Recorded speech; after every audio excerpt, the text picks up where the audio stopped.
রোমের ক্যাপিটোলিন হিলের নিচে লুকিয়ে আছে এক বিস্তৃত ভূগর্ভস্থ গোলক ধাঁধা।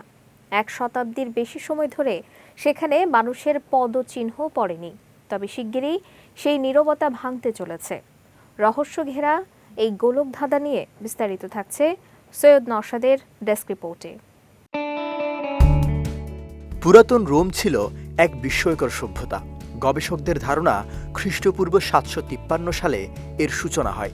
এটি একটি ছোট নগর রাষ্ট্র হিসেবে যাত্রা শুরু করলেও ধীরে ধীরে বিশাল সাম্রাজ্যের রূপ নেয়।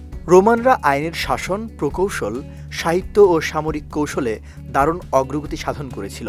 এবার রোমের ক্যাপিটোলিন হিলের নিচে লুকিয়ে থাকা এক বিস্তৃত ভূগর্ভস্থ গোলকধাঁধার খোঁজ পেয়েছেন বিজ্ঞানীরা। সিএনএন বলছে 1 শতাব্দীর বেশি সময় ধরে সেখানে মানুষের পদচিহ্ন পড়েনি। প্রত্নতত্ত্ববিদ এরসিলিয়া ডি আম্ব্রোসিও অন্ধকার সুড়ঙ্গ পথের সেসব গল্প তুলে আনছেন।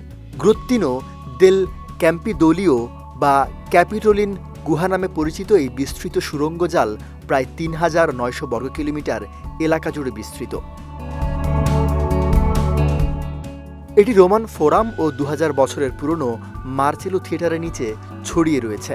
সুড়ঙ্গটির সবচেয়ে গভীর অংশটি মাটির প্রায় 985 ফুট গভীর পর্যন্ত নেমে গেছে। মধ্যযুগে ব্যাপক পরিসরে ভূগর্ভস্থ গুহাগুলো গড়ে তোলা হয়েছিল।